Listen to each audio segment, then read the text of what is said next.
Buenas tardes, amigo. Bienvenidos a este nuevo evento, nuevo espacio de Coffee and Talk. Hoy tengo el gusto, el honor de tener como huésped a Adriano Silva. Es una persona que conocí hace años, cuando todavía trabajaba en una empresa. Tuvimos contactos para un proceso de coaching. Y hoy Adriano es vicepresidente comercial de Gene Group y además es presidente de IMEXGO, un grupo enfocado al emprendedor. Entonces, con mucho gusto le presento a Adriano Silva. Gracias por venir. De verdad me da me da mucho muchísimo gusto recibir aquí en tu casa. Sí. Guido. Además somos dos extranjeros haciendo nuestro máximo esfuerzo para hablar español. Así que tenemos esta oportunidad de mostrar nuestro portuñol o italiano, ¿no? Exacto, el portugués. Sí. No, muchas gracias. No, al contrario. Hablando de emprendedor, el enfoque que quiero tener en estas pláticas y en estos días es un poco el emprendedor en México. Es una tendencia, es un movimiento que va más allá del startup, ¿no? Se escucha mucho esta palabra startup hoy, un movimiento importante, pero también hay otra manera de ser emprendedor, ¿no? ¿Cuál es tu experiencia, Adriano, hasta el momento? Sí, yo creo que el tema de ser emprendedor en otros países ya está más desarrollado, ¿no? Sí. Yo creo que la gente desde su educación, desde la escuela, ¿no? Si hablamos de esos países más desarrollados, ya crecen con el chip de qué voy a emprender o qué quiero poner mi negocio. Y yo, como tú dices, yo creo que aquí en México y algunos países de Latinoamérica falta un poquito eso, ¿no? De que la gente pueda romper esas barreras para poder emprender y poner su propio negocio, ¿no? Sí, aquí en México en particular, no sé si escuchaste, hay esta cultura o el godín famoso, ¿no? Que es el típico empleado de 9 a 5, que a veces lo catalogamos diciendo persona que no tiene aspiraciones, está cómodo así, está conforme, entra un poquito en este conformismo, ¿no? Y al revés, hay muchos personas, en particular los jóvenes hoy en día, ¿no? Los famosos millennials, que están enfocados a este mundo del freelance, ¿no? Sí. Tú con IMEXGO, ¿cuál es el objetivo de esta empresa que presides? Claro. Entonces, IMEXGO es un grupo, un instituto, ¿no? Que enfocamos mucho en los expertos y los emprendedores como tal, en el segmento de emprendedurismo. Nacimos, obviamente, a través de algunas iniciativas que teníamos anteriormente para motivar e impulsar el emprendedurismo en el país, ¿no? Entonces, hablando un poquito del año pasado, en la Semana del Emprendedor, que ahí tuvimos, creamos el grupo de IMEXGO, pero como una iniciativa del sector privado. Entonces, IMEXGO viene como una iniciativa del sector privado donde sumamos diferentes expertos en diferentes materias que complementan el ecosistema emprendedor, ¿no? Entonces, cuando hablamos de emprender, son varias etapas y varios conocimientos que necesita el emprendedor para llegar a su etapa de éxito, ¿no? Yo creo que, de hecho, con el momento que estamos ahorita viene mucho a la medida, porque contestando a tu pregunta, yo creo que es mucho del miedo de fracasar. Yo creo que la esencia y la diferencia del emprendedor o el godín que tú comentas, yo me incluyo, yo soy godín de alguna manera, pero también he buscado emprender, es mucho el miedo al fracaso, ¿no? Entonces, de ahí nace esa esencia de IMEXGO, que es un instituto mexicano de expertos globales y oportunidades, enfocado en impulsar el desarrollo económico en el país, social, de manera incluyente y que pueda sumar lo máximo de expertos y emprendedores en la materia, ¿no? Qué interesante.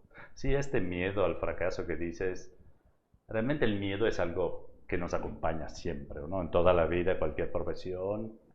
Y yo en mi proceso de coaching hago mucho hincapié sobre esto de la autoconfianza, la autoestima. Son competencias, habilidades importantes, ¿no? Que tú seas emprendedor, ejecutivo, ama de casa, no es un problema, pero sí este miedo al fracaso como que es algo que se debe vencer, porque nos acompañará toda la vida cualquier cosa hacemos, como dicen, ¿no? Los sabios, Si no hacemos nada, no fracasamos nunca. Y si no fracasamos, no conocemos nuestros límites y no mejoramos, ¿no? ¿Qué otras habilidades o competencias piensas que hacen falta al emprendedor de hoy? Claro. ¿Algo que te viene a la mente? Bueno, yo creo que es un conjunto de competencias, habilidades que obviamente el emprendedor, que yo creo más que el emprendedor tiene su ADN o trae esas ganas de emprender, ¿no? Obviamente cierta aversión al riesgo, la persistencia, innovación, y podemos aquí seguir con un poquito de las competencias.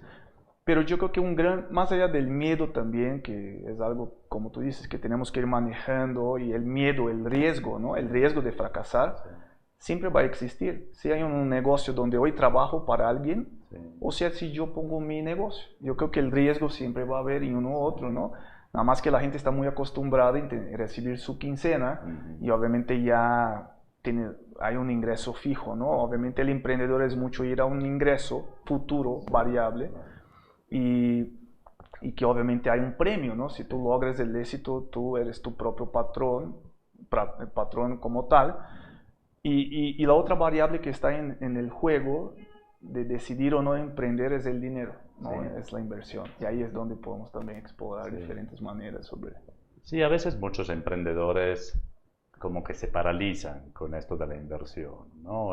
Pero otra vez, otra habilidad importante que yo considero del emprendedor es esto de las relaciones, ¿no? Y me parece que es uno de los objetivos también de IMEXGO. Es correcto. Pero las relaciones son claves, son básicas, ¿no? Un emprendedor que no tiene relaciones, sí, o es un experto de programación, trabaja en la noche, vende sus horas, o cualquier tipo de actividad, que sea, repito, en una empresa, godín o no godín, o director general, o emprendedores, las relaciones son importantes a todos los niveles, ¿no? Y esta es otra, hablando siempre de estas competencias de inteligencia emocional, y las sigo repitiendo porque son claves. Yo las veo en todos los niveles, en todas las edades.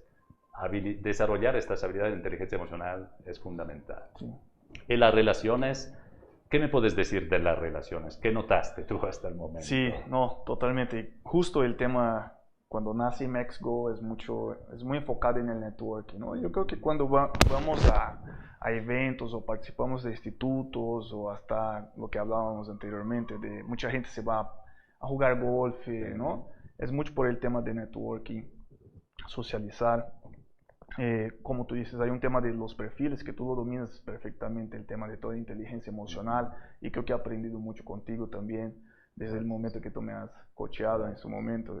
Y creo que eso me ha hecho ver de otra forma, porque yo estaba muy conforme en una empresa, trabajando para un patrón, pero empecé a diversificar mi tiempo, como si mi tiempo fuera una bolsa de dinero en el día. Entonces, si tengo que invertir mi tiempo, obviamente una parte de 8 a 5 voy a invertir haciendo lo que me pagan, obviamente, tengo un acuerdo, un contrato, pero mi tiempo extra también voy a dedicar en hacer otras cosas, ¿no?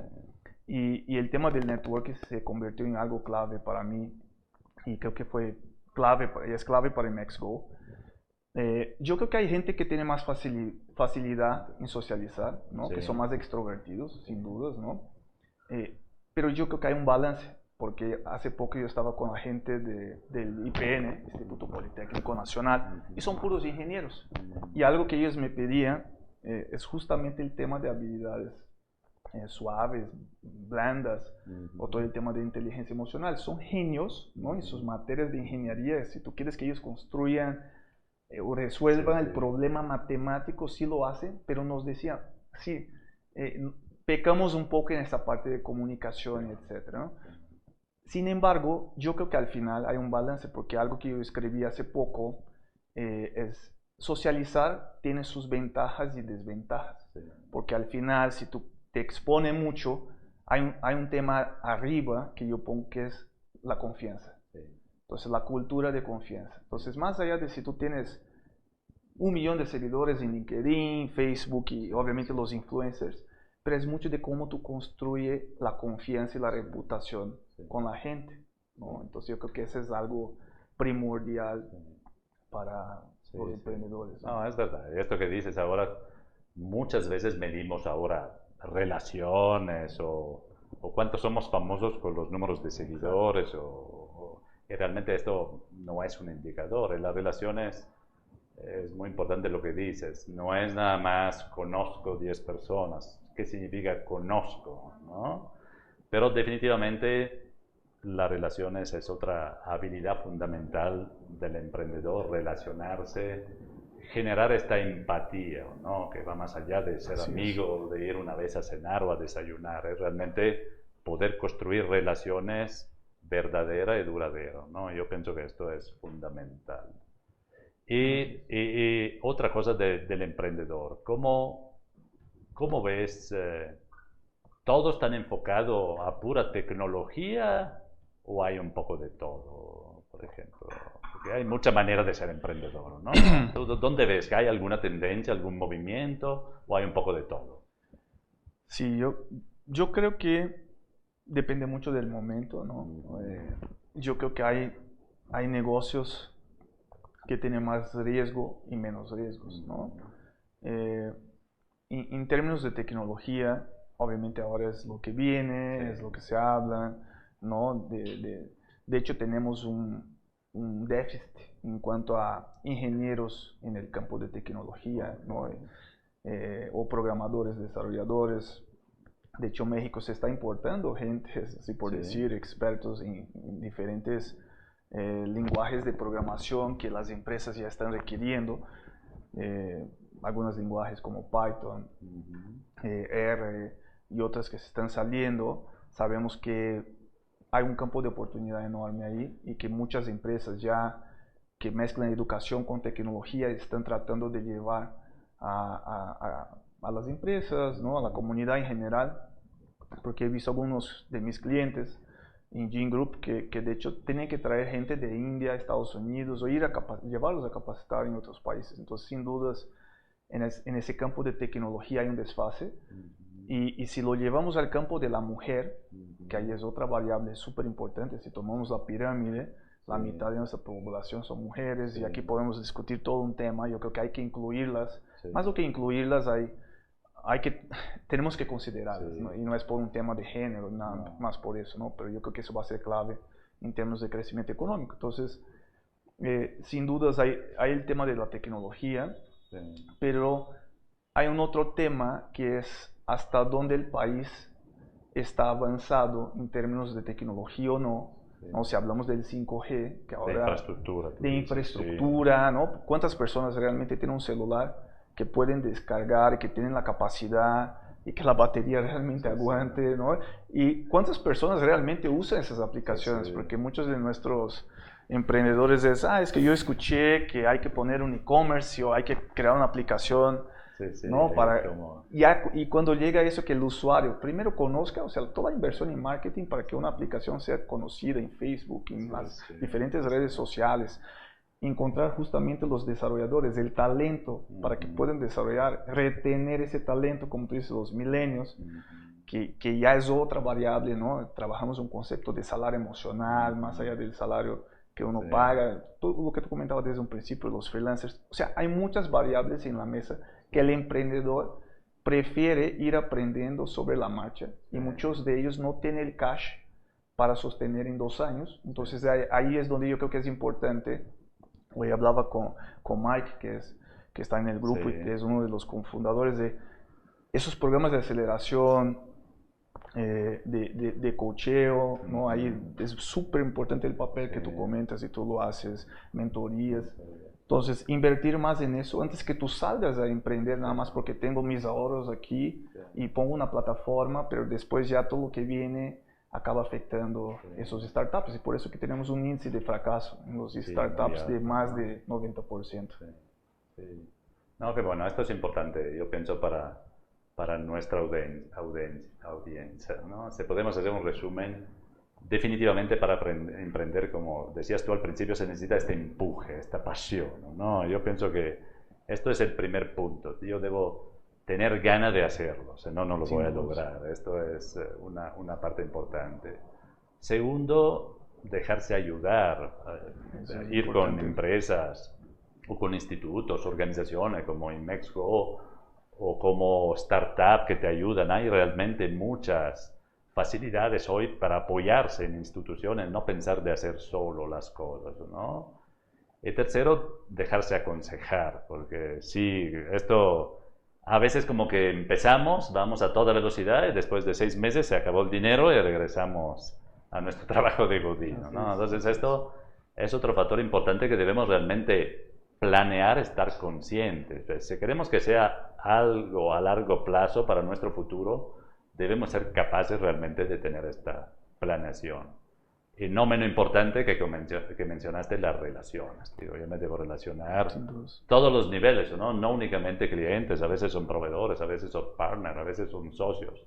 No pensar de querer hacer todo solos. Yo pienso que esto es clave. Me parece que la iniciativa de IMEXGO es enfocada a esto, realmente, ¿no? Proveer esta ayuda y a veces ni sabemos qué pedir. Por esto es importante, yo pienso, instituciones como la tuya, ¿no? Que ayudan a esta evolución del emprendedor en México también, ¿no? Totalmente, y yo creo que algunos datos de México y Latinoamérica, ¿no? Sabemos que más de 85% son algunos datos, pero yo diría que más de 95% de las empresas en México son familiares. Sí. Entonces les falta un gobierno corporativo como tal, que es lo que nosotros en IMEXGO tratamos también de poner un poquito de que esas decisiones sean ajenas.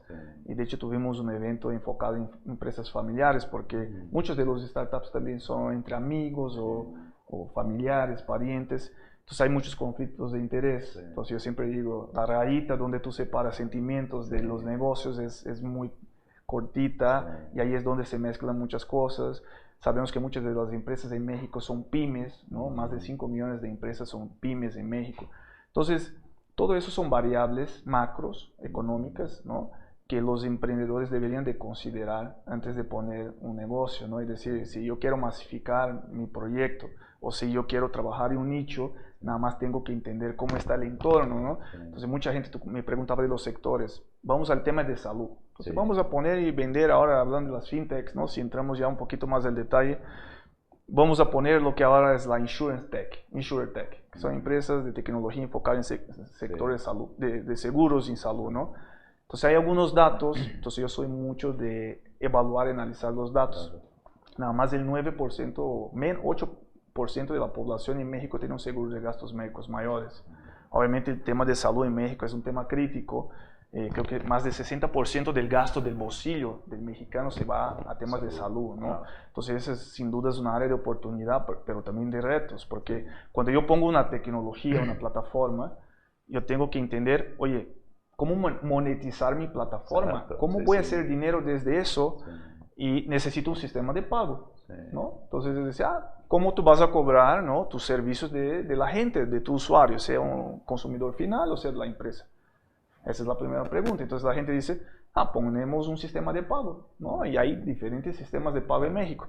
Y una pregunta que yo siempre hago es, nada más para que entendamos dónde estamos en el tema de inclusión financiera. ¿Cuántos por ciento de la gente en México, en el país, tiene una tarjeta de crédito? Es una pregunta que siempre hago y mucha gente no lo sabe, ¿no? Pero hay datos que dicen que el 6% de la población tiene una tarjeta de crédito. Es de las tasas, puede ser más, posiblemente ha crecido, pero es de las tasas más bajas de penetración de tarjetas de crédito, ¿no? Entonces, es decir, si yo quiero crear una plataforma y cobrar a la gente, hoy la gran mayoría de los pagos se da en OXXO, ¿no? Se da en efectivo, o sea, sabemos el tema de la informalidad. Entonces, yo creo que son áreas que tenemos que tomar en cuenta antes de nada más subir una plataforma, ¿no? Y decir, voy a vender la tecnología, ¿cómo voy a cobrar? De ahí entra otro tema, el tema del fraude, ¿no? Que hemos visto ahora recientemente ataques de este fin de semana que pasó las terminales que no funcionaban el sábado. De hecho, estaba con mi novia, estábamos ahí tratando de cobrar algo y tuvimos problemas de pagos y cobros. Entonces, yo creo que esos son todas variables que al final afectan a las pymes, afectan al empresario, al emprendedor. Y bueno, y son algunas de las cosas que hay que ir trabajando. Definitivamente sí. Qué cosas interesantes, ¿no? Y a veces no nos damos cuenta, las personas que estamos afuera, de de toda esta problemática. Por ejemplo, yo soy uno que no sabía que era únicamente el 6% el uso de las tarjetas en México, la tarjeta de crédito. Y todos estos nuevos negocios, todas estas nuevas plataformas tecnológicas dan por hecho que el consumidor, que el cliente tiene tarjeta de crédito, ¿no? Entonces, esto va a ser un reto interesante. No, definitivamente emprender no es fácil, es como cualquier cosa. Mantener un trabajo hoy no es fácil, uno debe obviamente desempeñarse con éxito. Pero hay cada momento, cada situación. Digo, hoy leía Tesla, que está perdiendo un montón de dinero, Uber, que tuvo el cuarto pasado peor de todos. Cortaron toda su gente de marketing ahorita. Entonces, estas que son empresas, llamámoslas exitosas, ¿no? Que nada más escuchamos hablar bien de estas empresas, y también ellos sufren, ¿no? De situaciones o de mal manejo, de mala administración, no mal manejo en el sentido de robo, de mala administración, ¿no? Entonces, por ejemplo, hablando de los dos CEO, lo de Tesla, Elon Musk, muy criticado, y lo de Uber hasta lo cambiaron, ¿no? Como que el consejo pidió de cambiarlo, ¿no? Pero todo es difícil, realmente emprender, así como las empresas, poder sobrevivir y manejar estos cambios, ¿no? Que justo vivimos en esta época de cambio y de incertidumbre, y ahora en el país también se está un poquito, sin entrar en tema político, pero sí se está viviendo un poquito este tema de prudencia e incertidumbre, complican siempre más la vida del emprendedor, así como la vida de las empresas, ¿no? Esto que decías de las familias es algo que también yo noté. Tengo varios clientes que son familias, ¿no? Familias importantes de México, y te diré que pocas están abiertas a escuchar, ¿eh? Obviamente, la cosa más difícil que yo siempre encuentro con un director general, con un dueño de la empresa es: se fue exitoso hasta ahora, ¿por qué te necesito a ti? ¿No? Yo siempre menciono el coach número 1 al mundo, ¿no? Que se llama Marshall Goldsmith, que escribió un libro muy famoso, que en inglés dice: What got you here won't get you there. Es la realidad, digo, esto pasa para todo, nos pasa como profesionales, nos pasa como personas. Todo lo que funcionó y nos sirvió hasta un cierto momento, debemos realmente actualizarlo o cambiarlo para poder crecer, ¿no? Totalmente, ¿no? Y hablando de las empresas familiares, sin entrar mucho al tema, sabemos que hay un tema de sucesión importantísimo, ¿no? Que es siempre la gran discusión. Yo con mis alumnos ahí siempre preguntaba: oye, dígame una empresa mexicana que no sea familiar, o que tenga un gobierno corporativo que la familia no esté metido. Y es muy difícil encontrar. Y mismo que sean cotizadas en la bolsa. O sea, decimos, retemos a empresas que estén cotizadas en la bolsa.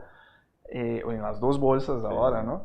Que no tengan gente de la familia metido, una injerencia en el board, y sí, la gran mayoría lo tiene, hay uno u otro ahí.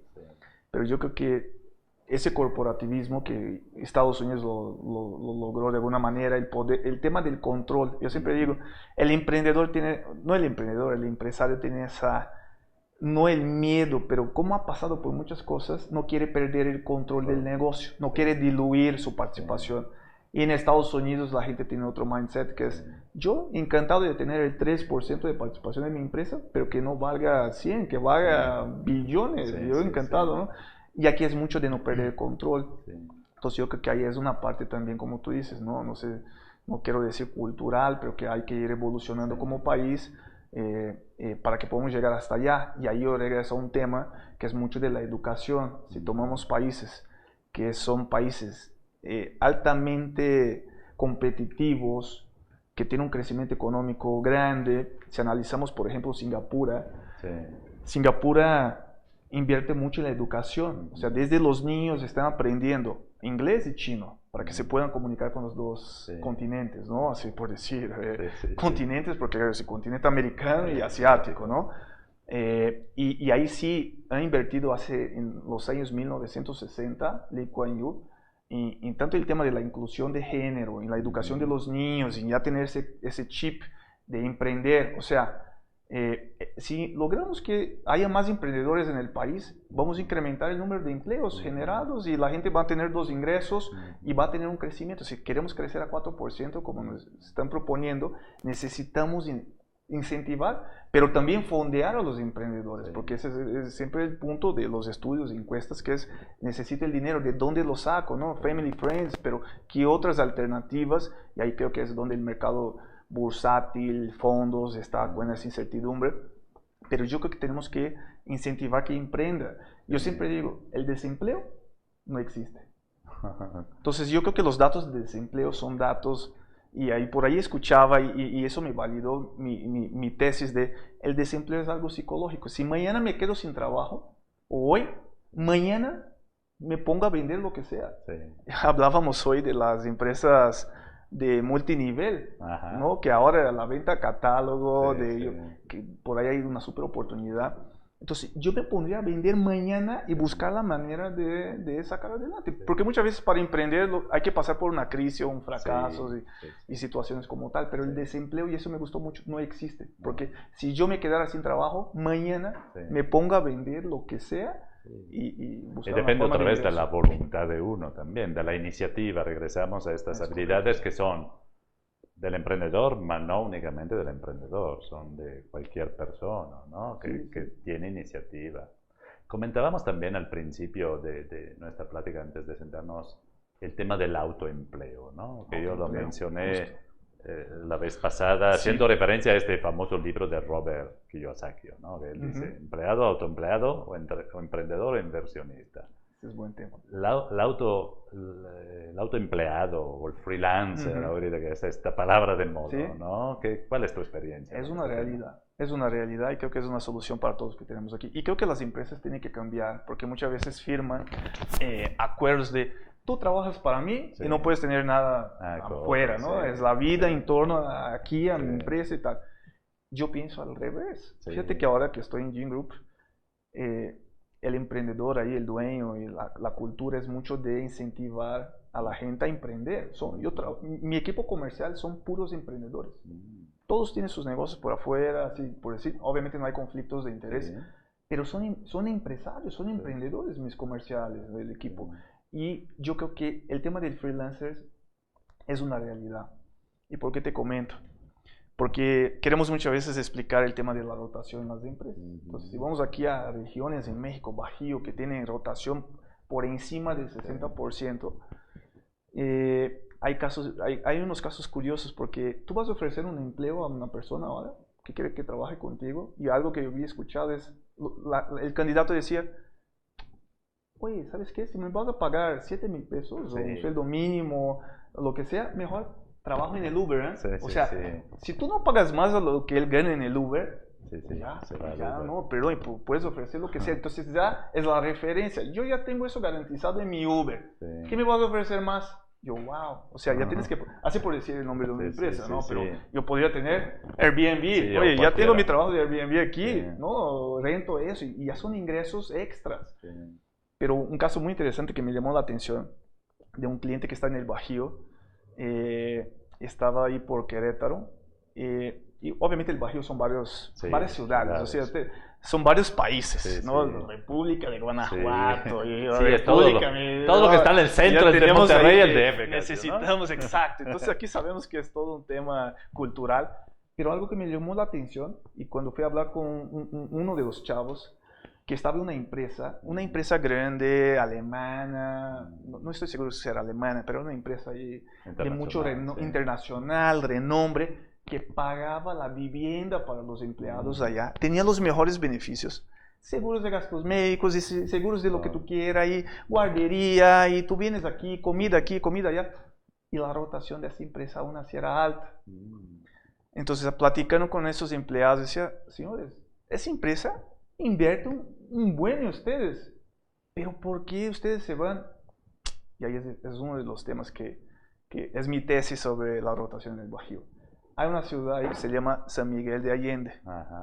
Y San Miguel de Allende es muy turístico, ¿no? Y ahí creo que es casi, reciben puros dólares y euros, casi, ¿no? Si llegamos con pesos mexicanos, así como los mariachis te miran y gracias, ¿no?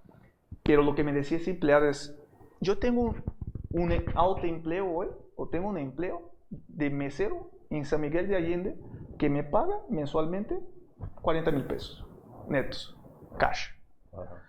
O sea, para esas ciudades que están ahí satélites, Sí, sí. acerca de San Miguel de Allende, alternativas. tendrían que pagar más a lo que un mesero, o si yo me pongo a vender mis pulseras de lingua Sí, sí, ahí en San Miguel, lo que sea. Entonces esa es la competencia de esos que estaban ahí cerquita. Entonces, lo que tú comentabas del autoempleo, yo creo que es una realidad. Cada vez más la gente se está poniendo a buscar alternativas de ingreso y tenemos que crear ambientes y entornos que la gente pueda prosperar no nada más profesionalmente, pero también personalmente o emocionalmente. Y creo que ahora una norma muy acertada de ese gobierno es la norma 035, que es el tema del estrés laboral, porque uno en cada cuatro mexicanos ya sufre de un tema de salud mental, enfermedad mental, ¿no? De depresión, estrés y todo eso que viene. Entonces yo creo que tenemos que crear esos entornos para que la gente pueda tener un propósito para trabajar ahí, crecer profesionalmente, que sean escuchados. Yo creo que ese es el tema que tú trabajas mucho, Guido, que es el jefe versus el líder. O sea, yo hoy no soy ni jefe ni líder, yo soy un psicólogo, un terapeuta, así hago terapia. Coach. Ayúdame, entonces un coach. Porque 50% de mi tiempo hoy es escuchando a mi gente, tratando de ayudarlos a resolver sus temas, porque puede ir desde un divorcio, un tema económico, un tema de una salud del familiar, y las empresas, los empresarios, muchas veces no escuchan a sus empleados, y ellos nada más quieren tener ese sentido de pertenencia a la empresa. Entonces, para lograr ese sentido de pertenencia y compromiso del empleado, porque si los empleados están comprometidos con tu empresa, yo estoy segurísimo que hay una correlación con la productividad, eficiencia, las ventas, la atención al servicio.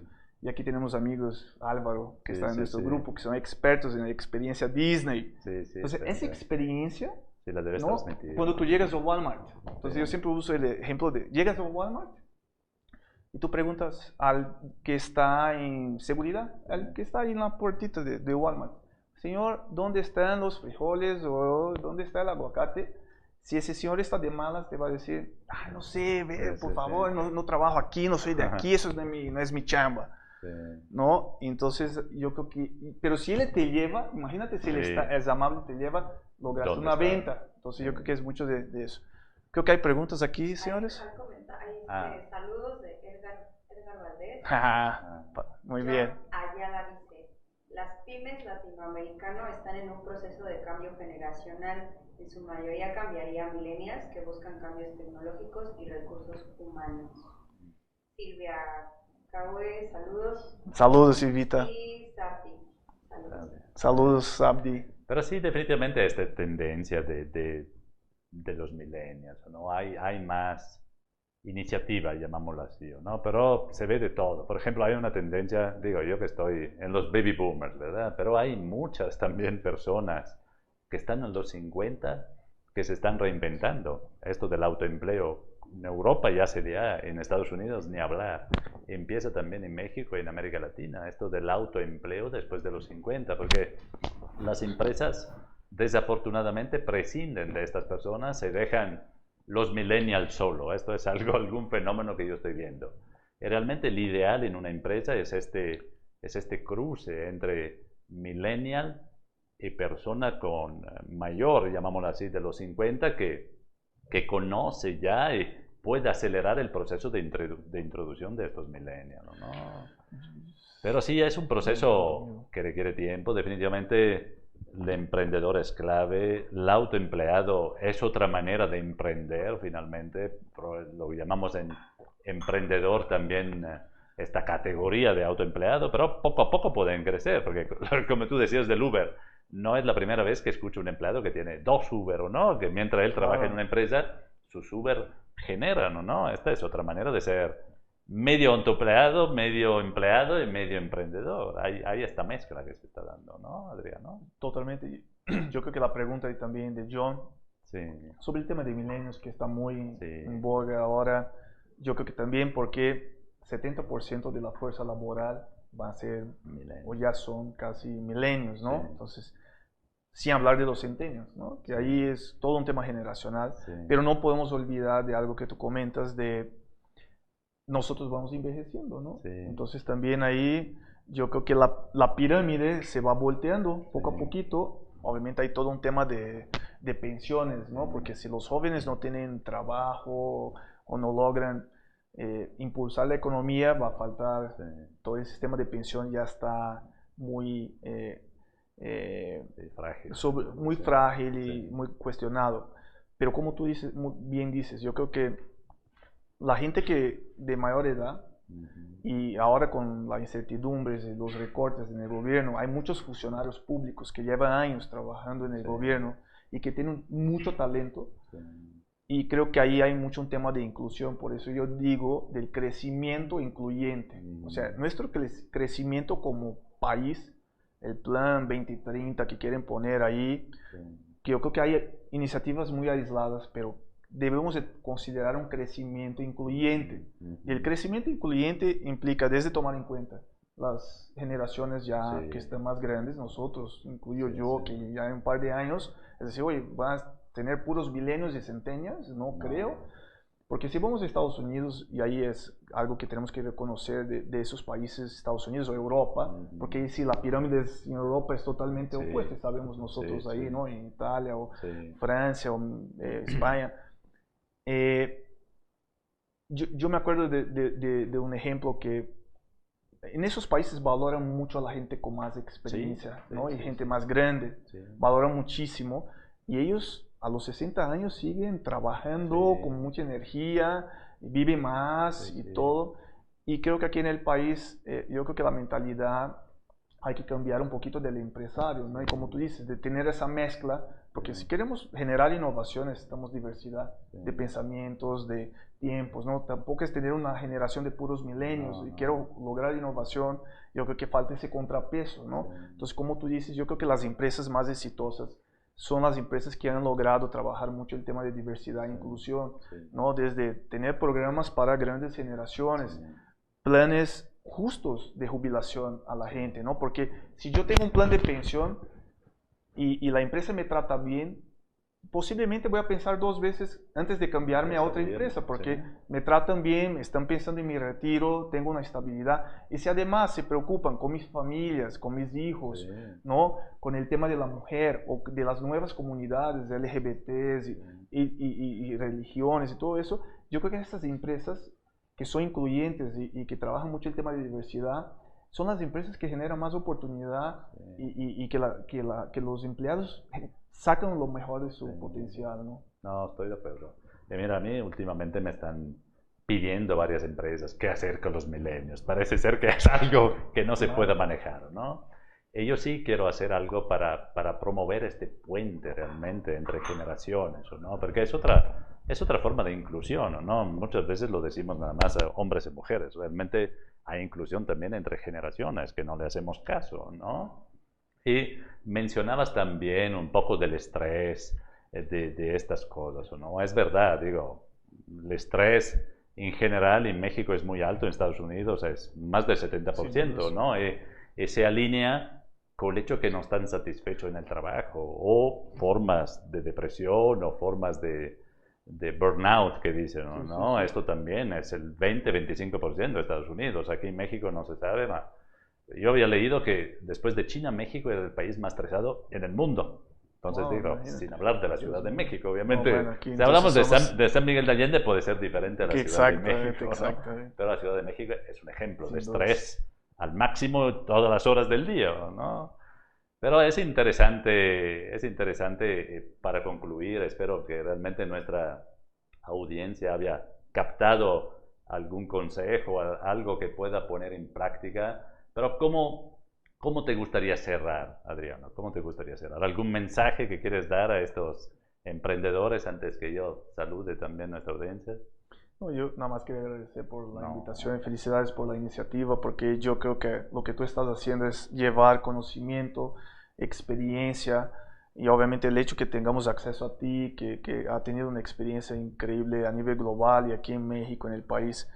Yo creo que la gente que tenga acceso a ese conocimiento, eso ya es una contribución que tú estás haciendo a todo el sistema emprendedor y a todos los jóvenes o gentes que están pensando de no emprender o que ahora podrían cambiar y pensar en emprender, pero de manera muy a través de un coach, a través de mentores. Entonces, Guido, primero, gracias y felicidades por la iniciativa y creo que es una plática informal y eso está padrísimo. Y para cerrar, yo creo que la gente tiene que no tener miedo de fracasar. Yo creo que siempre hay un riesgo, pero hay un retorno por eso también, hay una satisfacción. Tenemos que buscar diversificar nuestros ingresos, las iniciativas y tenemos que apoyarnos, ¿no? Es mucho de crear esos círculos de confianza y que nosotros, cada uno pueda hacer su pedacito, su contribución. Entonces, es mucho de eso que es mi mensaje, de que podemos ayudarnos, que podemos crear esas redes de confianza, que la iniciativa privada, que la gente pueda unirse y creer en eso. O sea, necesitamos invertir, necesitamos inversión. Si yo aporto el 10 pesos que puedo y tú el 100 y otro el 500 y otro el 20, podemos sumar y apoyar a alguien. Entonces yo creo que tenemos que regresar eso al sistema emprendedor y obviamente buscar que otras fuentes, ¿no? Que eso llegue al gobierno, a otras instituciones que puedan realmente, al invés de quitar fondos, yo creo que los países que han sido exitosos tienen fondos del gobierno para apoyar el empresario, las pymes, ¿no? El que quiere emprender, los que vienen. Obviamente hay un tema que no vamos a tocar aquí en cuanto a corrupción, pero tenemos que pensar que hay buenas prácticas, que hay personas buenas, ¿no? Y que tenemos que fortalecer de eso, ¿no? Sí, definitivamente. No, gracias a ti, Adriano, por tu contribución y tu participación. Y para agradecer nuevamente a nuestra audiencia, espero realmente, yo sé, quiero concluir con un mensaje. La conclusión de la plática de hoy es, para emprender, pero también para ser exitosos como personas, debemos empezar con nosotros mismos, ¿no? Ser líder de nosotros mismos. Entonces, este miedo a emprender, esta autoconfianza, esta autoestima, saber relacionarnos, son habilidades que debemos desarrollar. Como preparar nuestro plan de vida finalmente, como lo dicen, ¿no? ¿Qué quiero hacer en mi vida? La pregunta que mis hijos odian, ¿dónde quiero ser en 5 años? Pero es algo que debemos preguntarnos y debemos prepararnos. Entonces, contestar a esta pregunta es decir, a ver, si estoy aquí hoy y quiero ser emprendedor en 5 años, ¿qué me falta? ¿Cómo le desarrollo? ¿Y qué fortaleza ya tengo que puedo aprovechar?